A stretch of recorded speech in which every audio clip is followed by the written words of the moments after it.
Let me tell you, I started these 7 veggies right here in my kitchen last November. By the time February rolled around and everyone was wincing at their grocery receipts, I was picking fresh produce every single week. And the crazy thing, at least 3 of them grew quicker inside than they ever would have in the garden. Hold on, because number 5 is a total game changer. I'm here to show you that winter is not the end of your gardening season. Hey there, garden friend.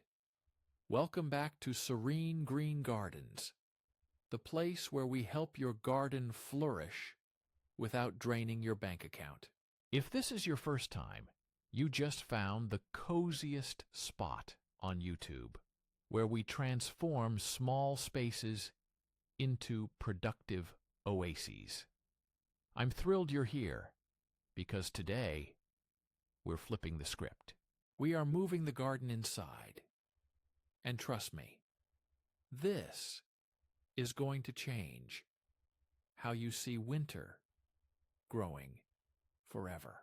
Now, before we get our hands dirty, and yes, that pun was 100% intended, I need a quick favor.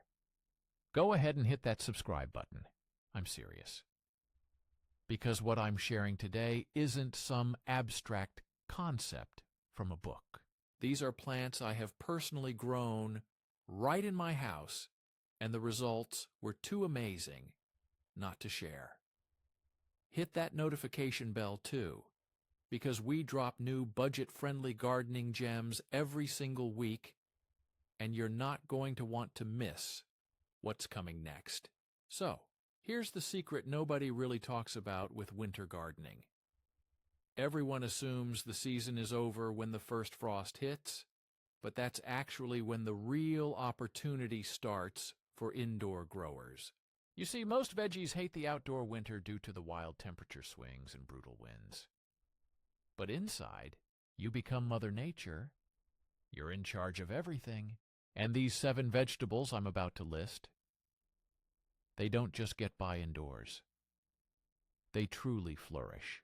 Now, I know what you're thinking. Indoor gardening must be expensive, right? Nope. The setup I'm going to outline costs less than 3 trips to the grocery store, and it will give you produce for months. We are talking about fresh, organic veggies growing on your windowsill while it's snowing outside. It's like having a secret garden nobody else knows about. And the best part? These are not fussy, high-maintenance plants. Every single one on this list is perfect for beginners. If you can water a houseplant and put it near a window, you have all the skills you need. Let's dive in. All right, number 1 is going to feel like a complete cheat code because it's just so simple. But microgreens are pure gold. Now, I'm not talking about those ridiculous $12 plastic boxes at the fancy grocery store. I'm talking about growing the exact same product in your own kitchen for pennies a tray. Here's why microgreens are ideal for indoor winter growing. They are ready to eat in 7 to 14 days. Yes, you read that correctly. 2 weeks from seed to salad. No other plant gives you a payoff that fast. And the flavor. It's the concentrated essence of the vegetable. Radish microgreens have this spicy bite that brings a sandwich to life. Sunflower microgreens are nutty and have a great crunch. Pea shoots are sweet and delicate. The setup is unbelievably easy. You just need a shallow tray, an inch or so of potting mix, and your seeds. That's literally it. Scatter your seeds thick across the soil. Press them down, mist them, and cover them with another tray to create darkness for a few days. As soon as they sprout, move them to your sunniest window. Here's the tip nobody tells you, though. After you cut your first crop, don't dump that soil. Fluff it. Add a little pinch of new compost. and plant right back into it. I reuse my soil for 5 or 6 crops in a row, and every one grows just as well. That's how you keep your costs at rock bottom while your harvest stays high. The return on investment here is just wild. A $2 seed packet gives you enough for 20 trays. Each tray replaces one of those expensive store-bought containers. You do the math. You're looking at massive savings while eating the freshest, most nutrient-rich greens you can get. Veggie number 2 is lettuce. But this isn't your grandmother's way of growing it.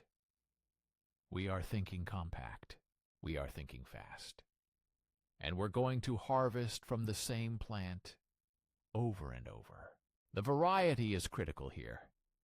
You need loose-leaf lettuce, not a head-forming kind. Varieties like butter crunch, oak leaf, or salad bowl are ideal because they grow fast, and you can use the cut-and-come-again technique. This means you just snip the outer leaves when they're big enough, and the plant keeps pushing new leaves up from the center. A single plant can give you salads for 2 months. Now here's where indoor growing actually beats outdoor growing for lettuce. Outside, when it gets hot, lettuce bolts, it panics, and tries to make seeds, which makes the leaves taste bitter. Indoors, you maintain a steady, cool temperature, which means your lettuce stays sweet and tender all the time.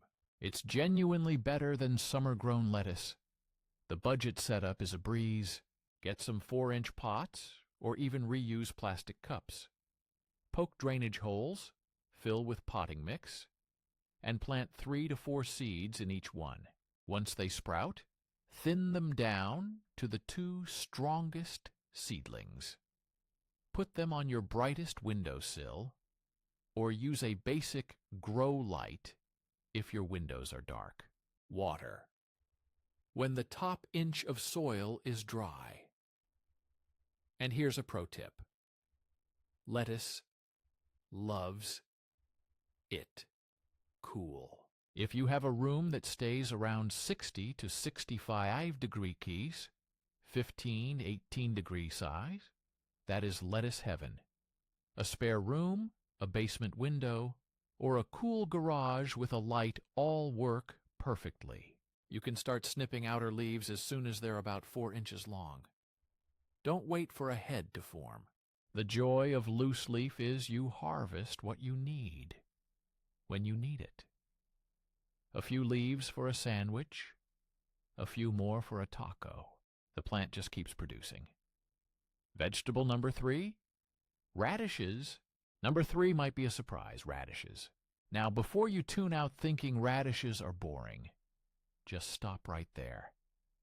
Indoor-grown radishes are a world apart from those woody, forgotten things in the bottom of your fridge. Radishes are speed racers. We're talking 25 to 30 days from seed to harvest. That's under a month.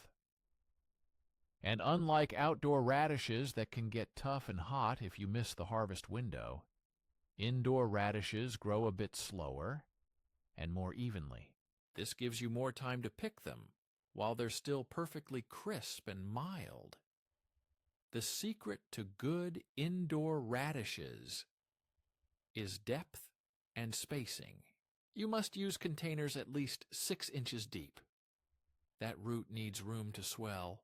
Shallow pots will give you all tops and no bottom.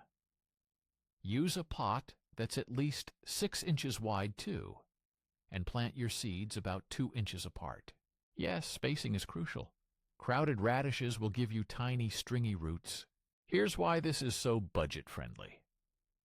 Radish seeds are dirt cheap. You can get a packet for less than a cup of coffee, and that packet has enough seeds for many, many pots. Plus, radishes don't need rich fertilizer. A standard potting mix with a scoop of compost is all they need. The fun part is the variety. Try different kinds. Cherry bell radishes are your classic round, red ones. French breakfast radishes are oblong with that beautiful red to white fade. Easter egg radishes grow in a mix of pink, purple, and white.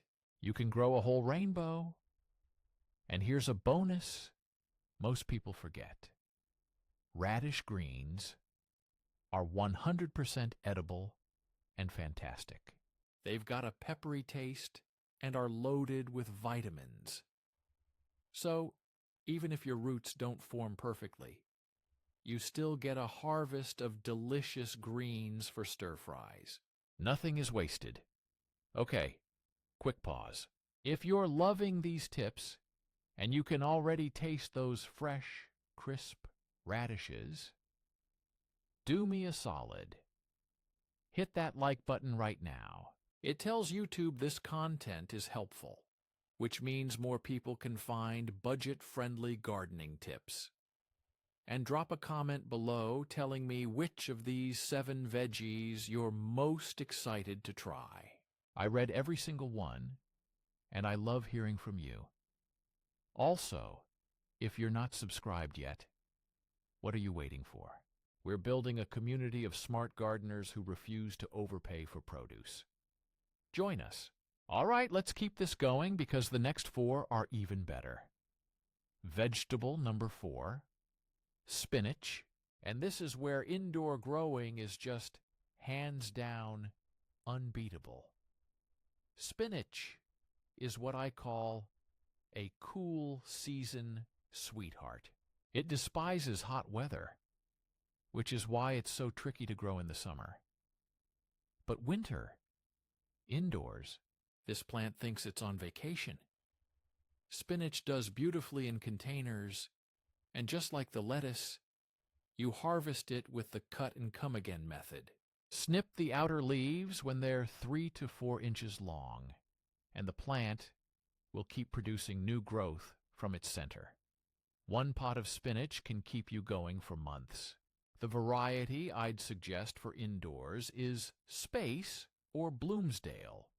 Both are compact, productive, and handle lower light levels better than other types. If your windows aren't getting full, blasting sun, spinach is more forgiving than lettuce. Container size is important here too. Go for pots at least 6 inches deep and 8 inches wide. You can fit about 4 spinach plants in a container that size. Fill it with potting mix. Plant your seeds about 1 inch apart and water gently. Spinach seeds are small, so don't bury them.